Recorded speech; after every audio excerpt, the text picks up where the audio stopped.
Howdy, little Joe, Mr. Cartwright. Tuck. Yeah, what'd you do to your leg? Well, I got a new stallion out to my place. Tried to bust him. He blamed near busted me. Now, when are you going to learn to leave the bad ones to the good riders? Well, his name fooled me. Mama's boy. Ain't that a name for a horse that's half meanness and another half even meaner? Hey, Tuck, when are you going to come out and have supper with us? Thanks, Mr. Cartwright, but I got a lot of things to do out at the ranch, and, well, I can't nothing drag me away till they're done. Come on now, there's other things in life besides running that spread of yours. Well, yeah, like what?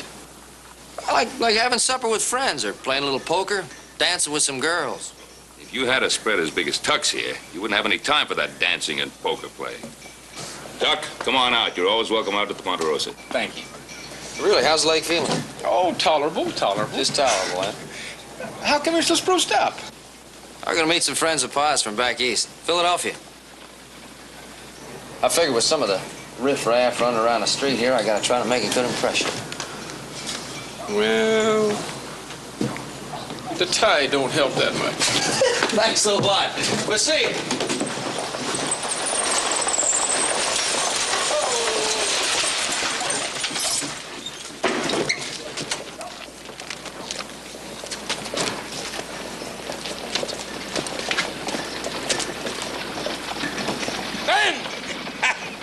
Ben Cartwright, you old... Son of a gun.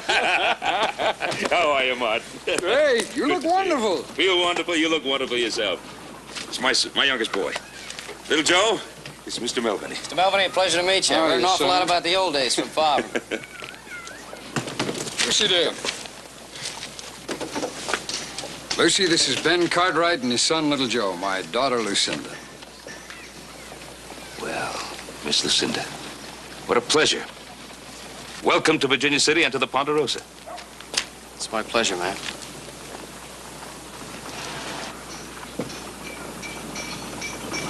Listen, let me get the bags for you. Which ones are they? Oh, let me give you a hand. No, that's all right. I got them. All right. Here they are right here. These three? That's it. Martin.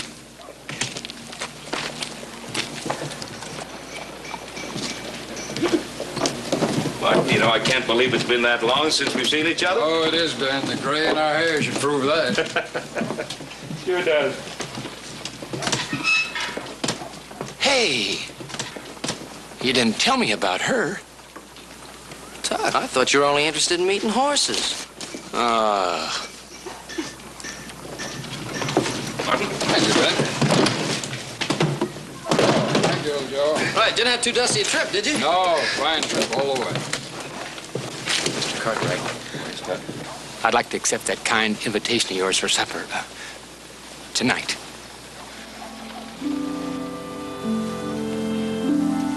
Oh, Tuck, I thought you said that nothing could ever get you away from that ranch of yours. What ranch? In that case, we'll expect you tonight.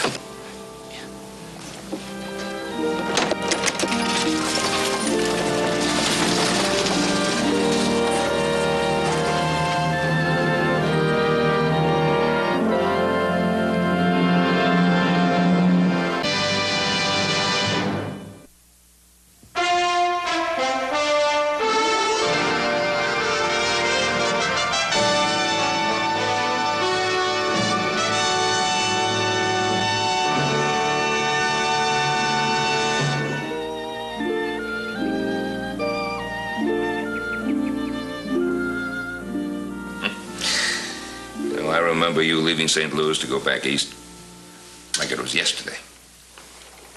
Martin, it can't be 28 years. It is, though, Ben. It is. I never thought when I left I'd be corralled in Philadelphia, a place I'd never even heard of. Well, I'm sure glad to see that you've done so well. Yes, I've made some money. You know, the best thing that ever happened to me, though, was meeting Ada there, not having Lucy.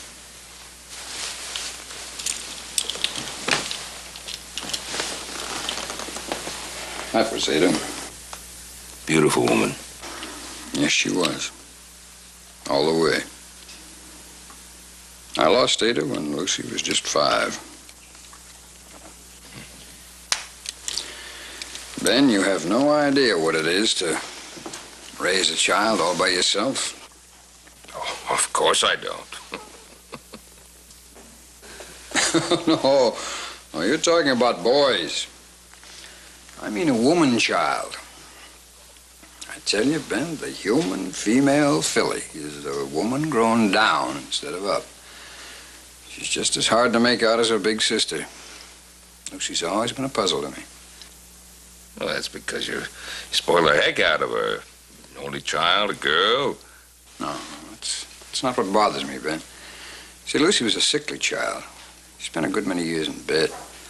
And had to take it easy for a long time after that. Well, as a result, she found all of her companionship in books instead of in people.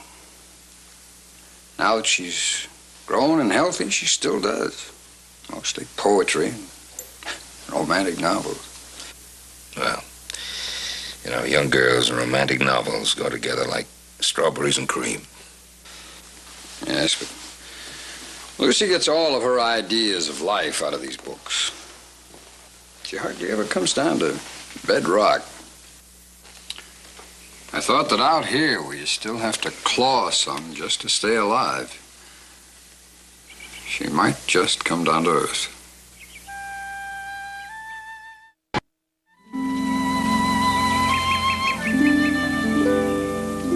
Then neither of you have read this latest book by Mr. Charles Dickens. No, not me. Well, I suppose it is understandable.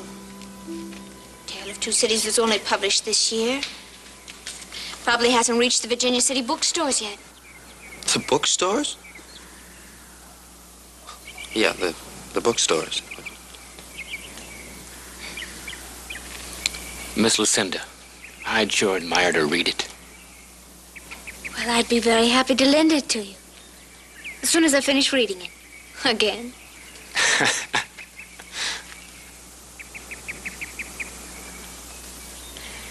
Oh, I'm especially fond of Sidney Carton. Friend of yours? Oh, you are silly. Well, he's a person in the book. Well, the hero, a ne'er-do-well, a drunkard who nobly redeems himself. I didn't know a souse, a drunk, could be a book hero. Oh, he was a wonderful hero. You see, Sidney Carton was in love with a beautiful woman by the name of Lucy Manette. I bet she ain't any prettier than you are, Miss Lucinda. Thank you.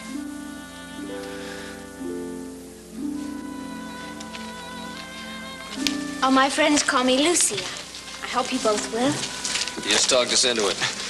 Tell us more about the other one. Well, Lucy Manette was in love with a handsome man by the name of Charles Darnell. But Charles was in prison, and they were just about to execute him.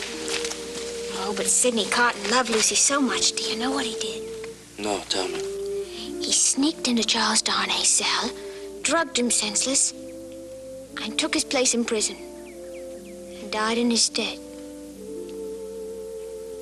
Was that a pretty nearsighted guard if he couldn't tell the difference between them? Oh, but they looked alike. Now, do you know what Sidney Carton said just as they were about to execute him?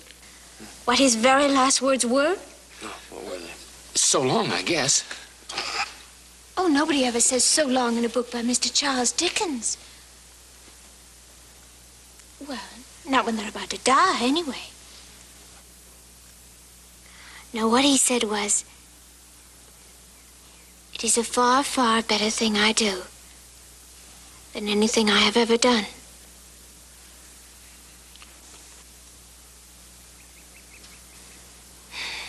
Isn't that a beautiful epitaph?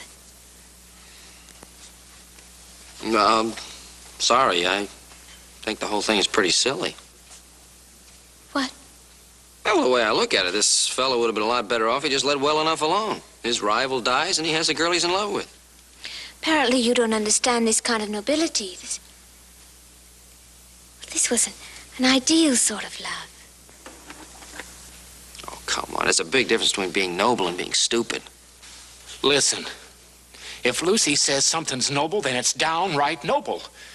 And don't you go saying anything she says is stupid. Look, I'm not arguing with Lucy. I'm arguing with this fella Dickens, the guy who wrote the book. What, are you taking up for Dickens or something? Don't you start weaseling. Who's weaseling? He ain't here, and she is. And if she says something is noble, it is. And don't say anything she says is silly. Look, if I want to say that something is silly that this guy Dickens says, or he's stupid, or anything I want to say, I'm going to say it, whether it's Dickens or this guy Carton or Napoleon Bonaparte, if I want to say it. Joseph? Supper's ready.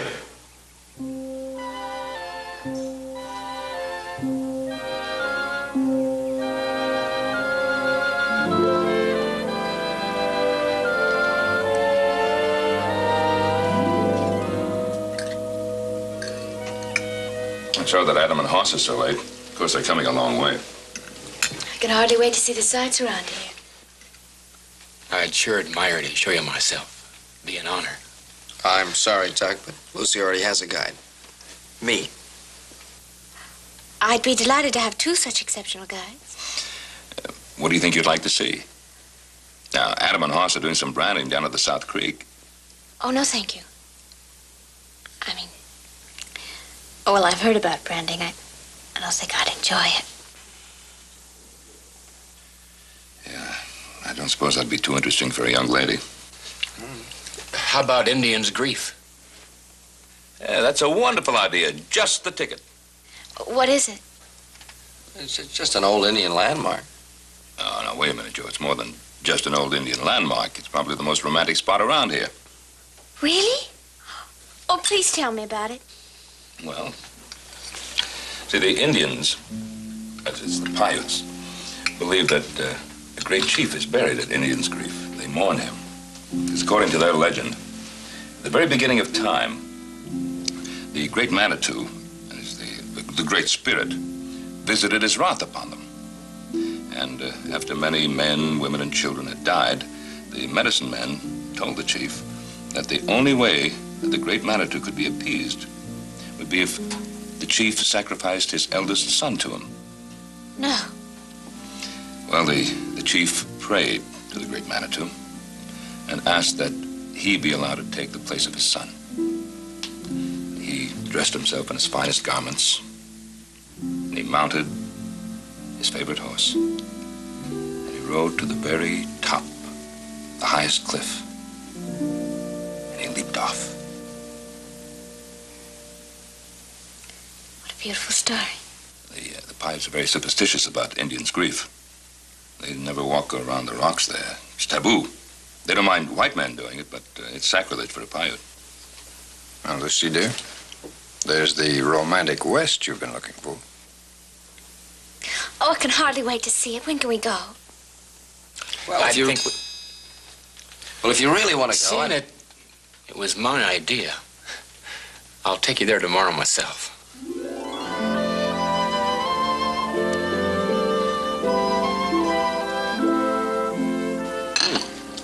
How about some more cake? Oh, no. Not for me. There you are.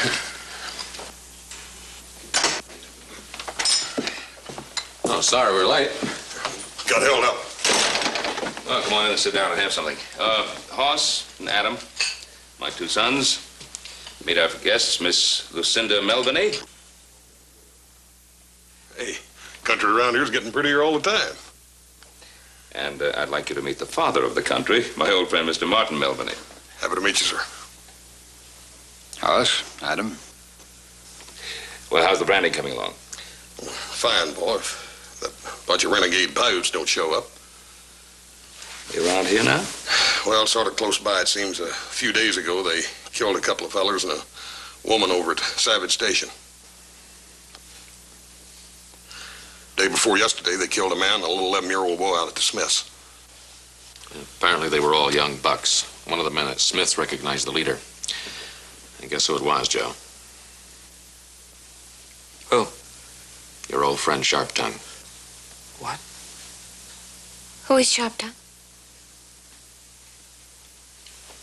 He's an Indian boy I used to go to school with. Father wanted him to learn the ways of the white man. I'm afraid it didn't work out. Why? Was he an evil little boy? No, he was an Injun. Afraid children borrow the thinking of their parents. Made it worse, he was a proud Indian. Me, I admired him for it. He did more than that, miss. More than once little Joe got beat up defending him. Little Joe. It's a terribly noble thing to do. Why, he was just my friend. I wish you'd had more friends. Those murders stem all the way back to that little schoolhouse, I'm afraid.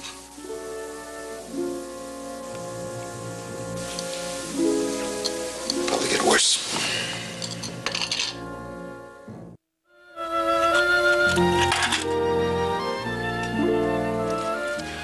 It's just not fair that... You should take me to see Indian's Grief now. You promised days ago, and here you are, you're just backing down on your promise. I'm losing my patience with both of you. Lucy, you're gonna have to be patient a little bit longer. At least wise till those renegade Indians are out of this part of the country. It's not safe until then. We got time. You've been here less than a week. Really, you two, you're so silly. Afraid of a few frightened Indians. And James Fenimore Cooper's book, The Last of the Mohicans, why... Come on, Lucy, not another book writer. These are not storybook Indians. They're real and they're dangerous. They're not gonna set you up as some great white princess and worship you. No matter what you've read in books, because these Indians have not read the same books. You don't have to be angry with me. That's right. You ain't got no call to rear up and stomp on her like that. Oh, come on, Tuck. We've both seen what these renegades do to white women. It's not pretty. Now, we're not going until it's safe, and that's all there is to it. He's right. They ain't playing games. Hey. Come on, are we still friends? Sure we are. I guess I did jump on you a little quick. I'm sorry. Ready to go? Yeah.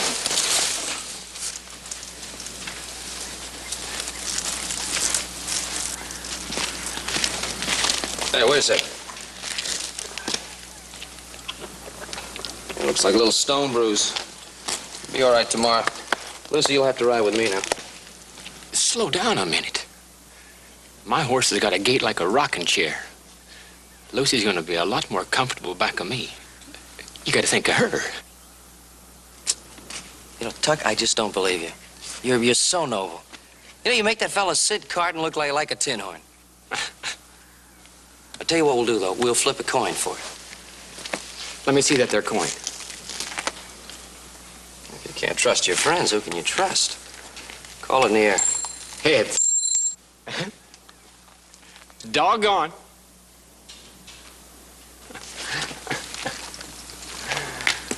Little Joe, you just hang on to that there lucky coin. Tuck. That's the lame horse.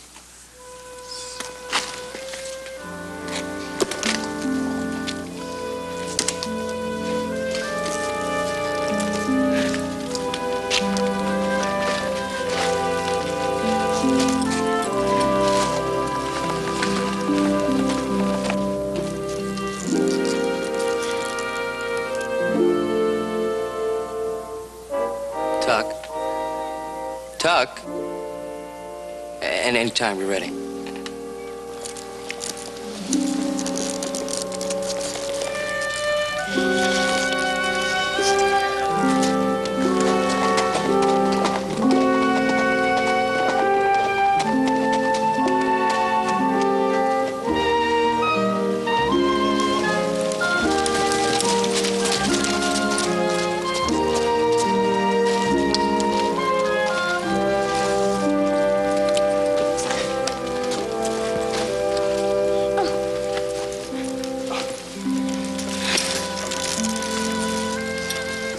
Thank you, Tuck.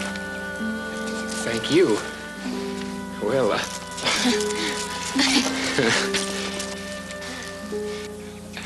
well, So long. So long, little Joe. See you, Tuck.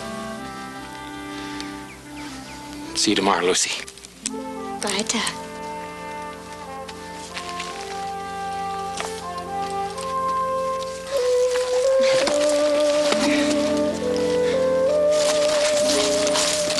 So long.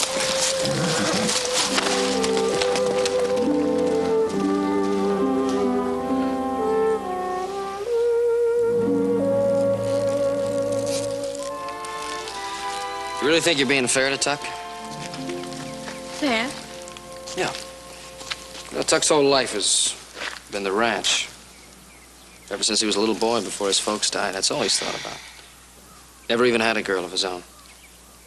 And all of a sudden you come along, and he falls for you. I like Doc. I like him very much.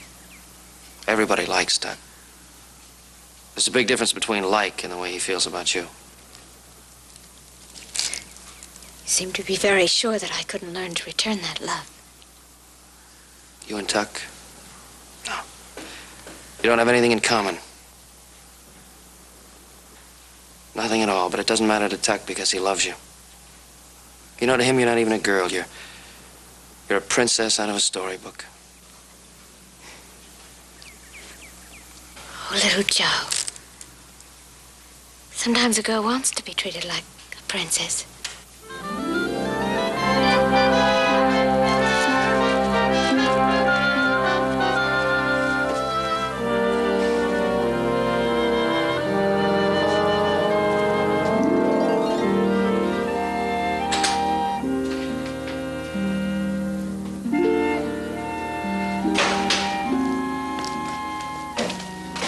Dear, why don't you come along with us? We're going out to Timberwolf Mine.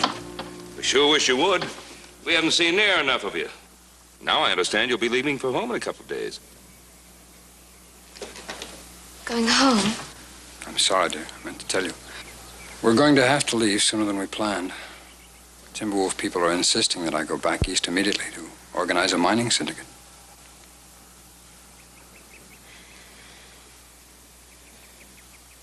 I understand, Daddy. All right, dear. Mr. Cartwright, I hope you'll excuse me. I'm really very tired. I think I'll just stay here and rest. Of course. You take care, dear. Here. We'll see you.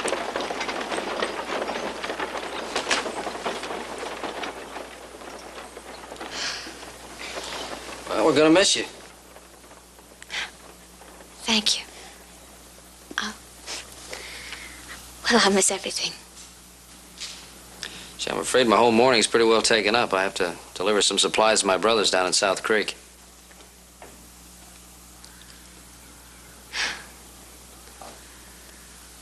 Of course, I could stay here a little while with you if you wanted me to.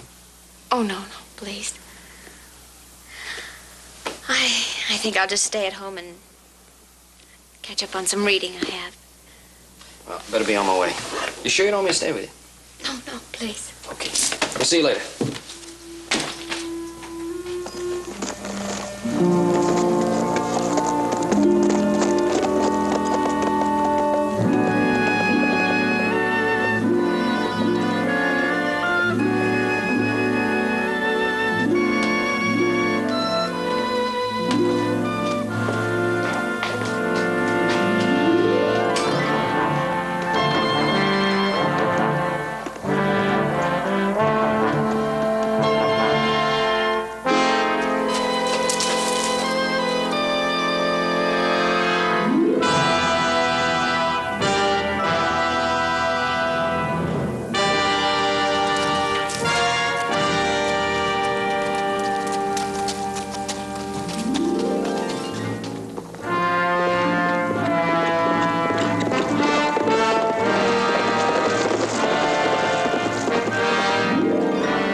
Tuck.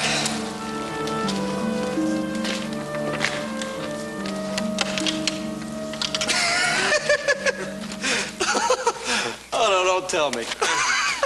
Yeah, I tried to bust Mama's boy this morning. That dang horse rode me again. Getting tiresome of him stepping on the same foot. You'd think he'd want some variety. Yeah, I noticed it didn't stop you from courting Lucy, though. Where is Lucy? She's in the house, isn't she? Oh, I figured she's with you. The horse she's been riding's gone. It's funny. She said she was going to stay around the house and read.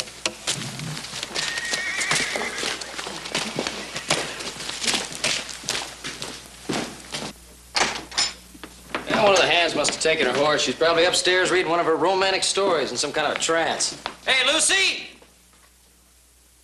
Hey, Lucy! Now, knowing that girl, she's probably hiding somewhere under the furniture, laughing about it. Hey, Lucy, you in the kitchen?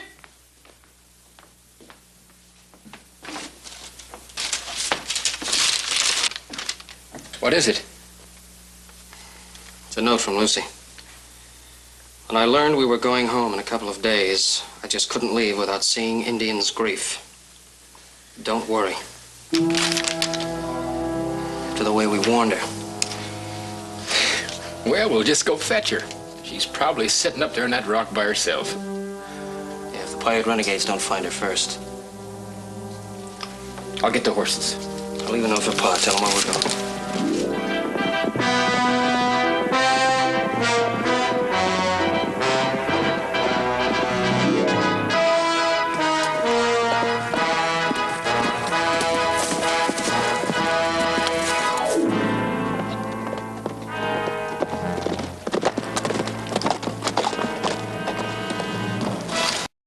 Indian's grief.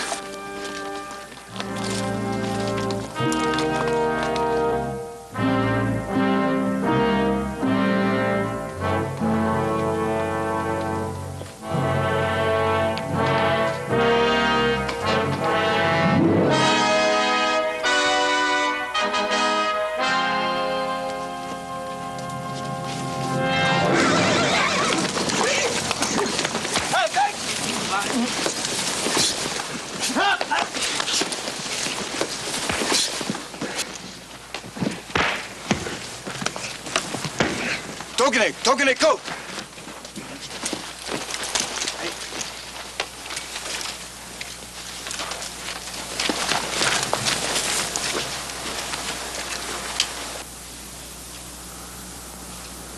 Sharptown. Joe Cartwright. It's been a long time.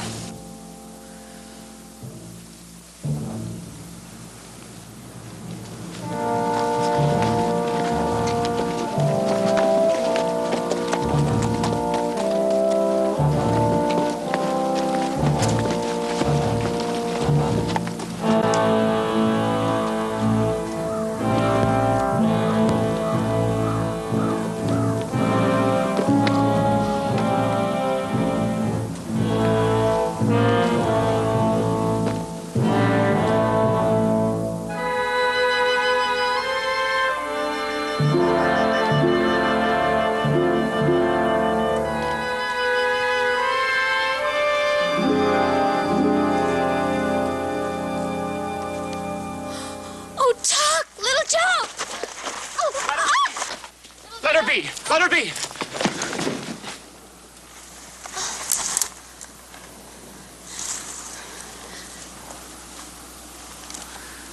I see you've changed your name, Sharptongue. Now they call you he who scares women. You used to speak for me, Cartwright. Now you speak against me. I used to speak for the man who was my friend. I don't know you anymore. I have changed. I no longer take insults. I no longer take beatings. I no longer am a boy in the white man's school. So now you spend the rest of your life killing innocent people for the insults of ignorant children. I was a child, too. You're not a child anymore. You know, you once told me that the ways of the Indian were better and wiser than those of the white man. Is this how you prove it? By burning, by murdering? By proving that you're worse than the worst of us? Paiute still better than white man. You'll see. The only thing I'll see is you hanging from the end of a rope. No. I saw this shirt in a dream.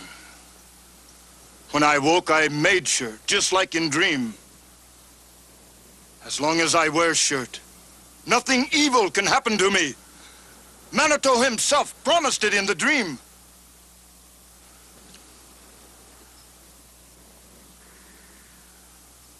Because you were once my friend, now I do more for you, Cartwright, than white man would if he were on the warpath and had Paiute as prisoner. You are free. Go!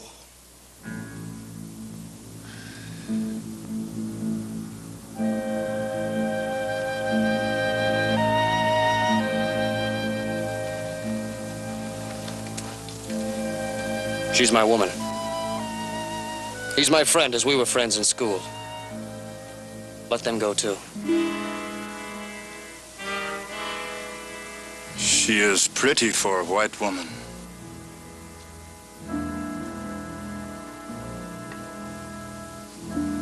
But too small for work. 2 times, Cartwright, you try to save me from beating by other boys. And you are beaten with me. I show you I am better than white men. For those 2 beatings, I give you 2 lives. Yours and one other. Choose.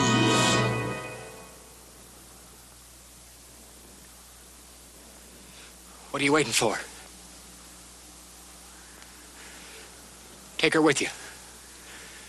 Go on. Please. Come on.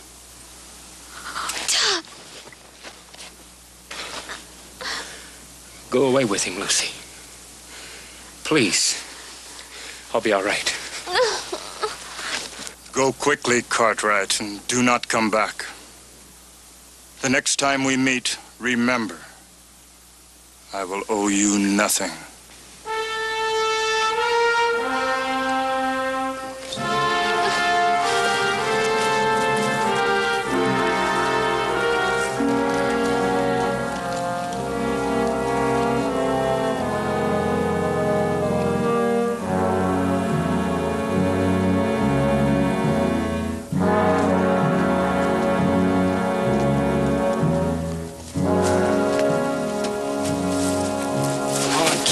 Sharp tongue can always change his mind.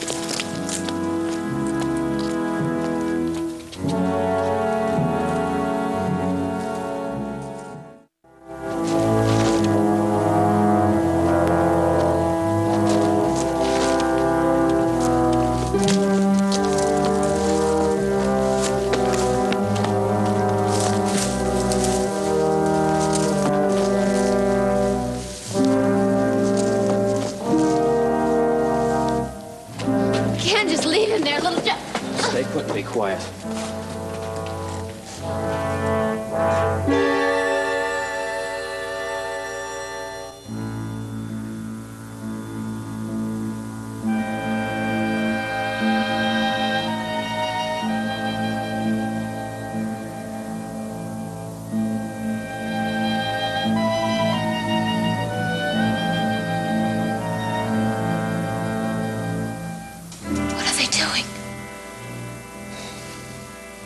It's an old Indian game. He gets a head start, length of a bow shot. If he can outrun him, he lives. And if not, he dies?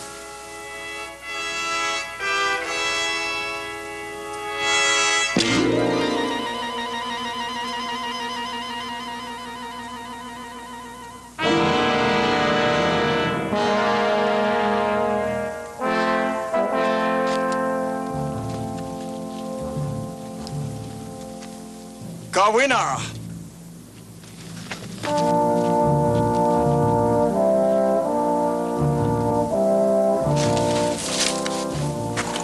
You think you can find your way back? All right, then get going. He can't die now. I love him, little Joe. I love him. Lucy, listen to me. If you love him, then do what I say.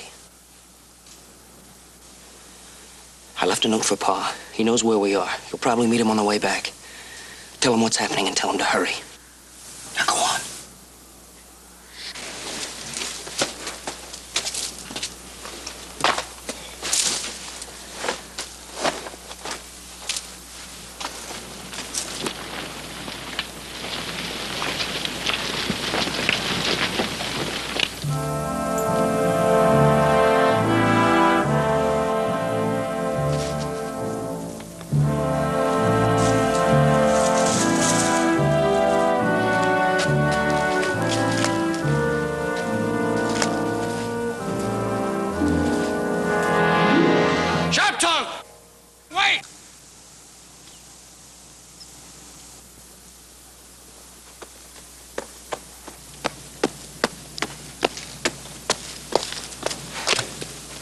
When does Sharp Tongue play woman's sport?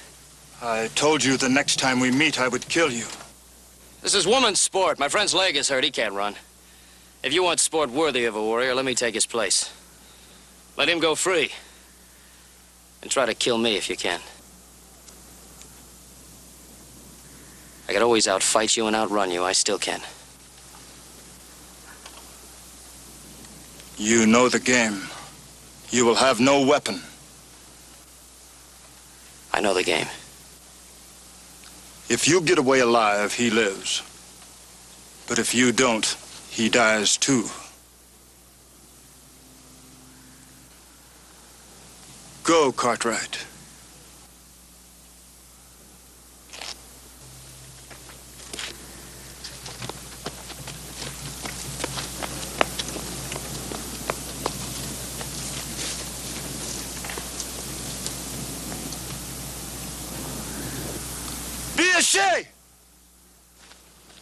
What's going on? I'm taking your place. You can't do it. With that leg, you wouldn't have a chance. Now get going.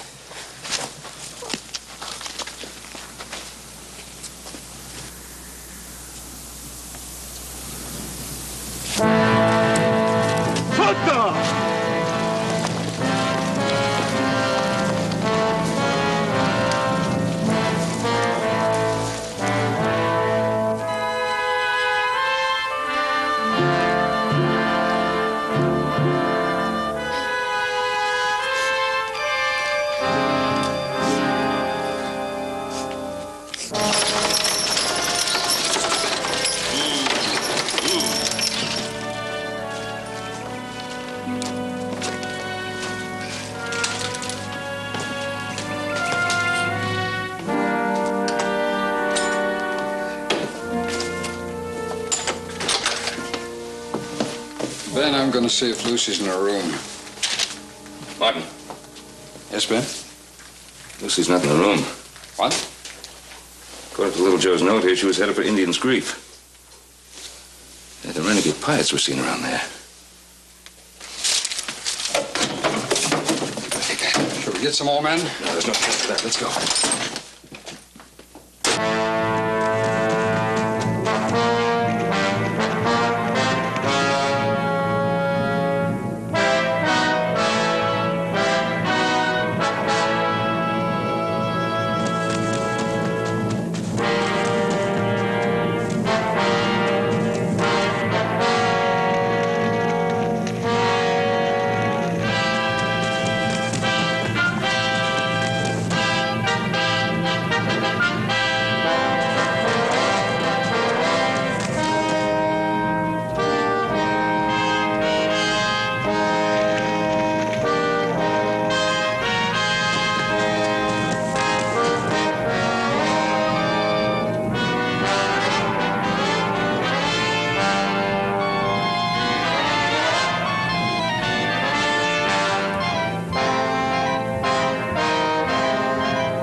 Sharp-tongued. The spirit of the great chief will destroy you if you fight on his burial grounds. My shirt will protect me. Uno Hashif. Cartwright, now I kill you.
You all right, son?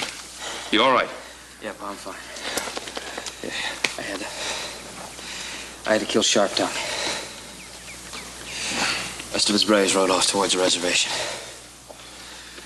Well, without Sharp-tongue, they have no leader, no purpose. Let's go home. Little Joe. Thank you, son. Thank you very much. Me too. Little Joe. I'm sorry that my foolish romantic curiosity almost got you killed.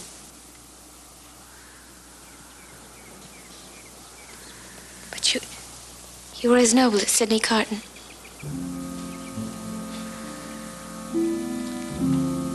Maybe you'll know the difference now between living and what you read in storybooks.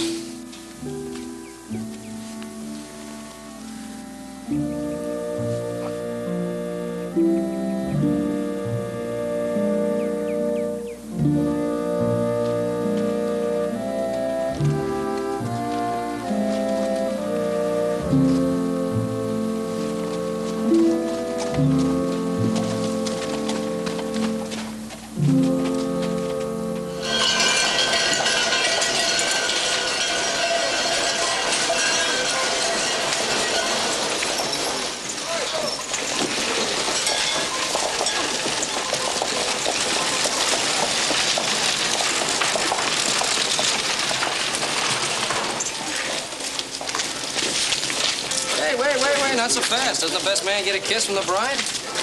Now, what about the ushers? Hey, you got your kids back at the wedding. Oh, wait a minute. When you got a whole gold mine, you ain't gonna be chinchy over a couple of little nuggets, are you? Yeah. Take your nuggets and make them small. Look. Good luck. Thank you, little Joe. Little Joe, I've learned my lesson. Oh, I'm gonna be a good wife to him. I'm gonna cook for him. I'm gonna be practical. I'm gonna even learn to sew and make my own clothes. I know you will. All right, little Joe. Our turn now. Little Joe, I'd admire having a word with you. Sure, bridegroom. Excuse me, honey. What's that?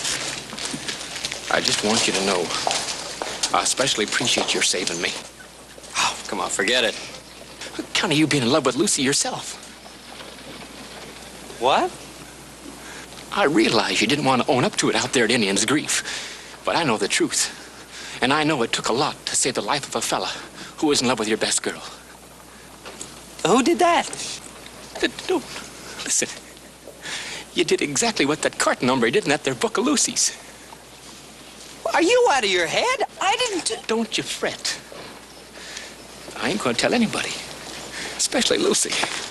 Doug, come on. Hey, Tuck, that stage is ready. Thank you, Mr. Cartwright. Tuck, my very best wishes. Thank you. I know. Pop? Take good care of her, Tuck. I will. Watch your head.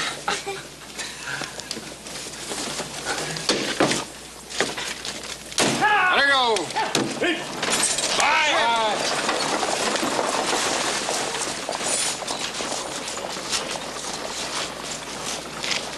What's the matter, General? What's the matter? I just can't believe it.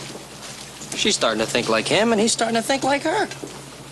Well, that's good. They say that compromise is the secret of a happy marriage. Yeah, but they just got married. Well? I mean, can you picture it a year from now?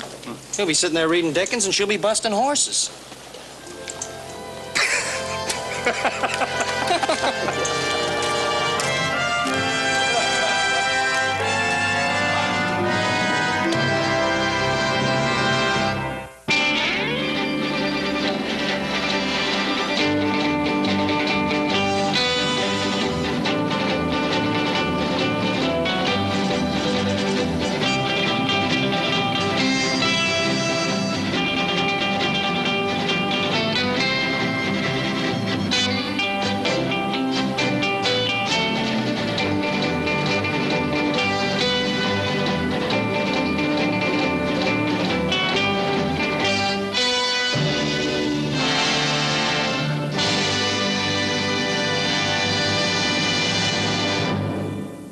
Wow.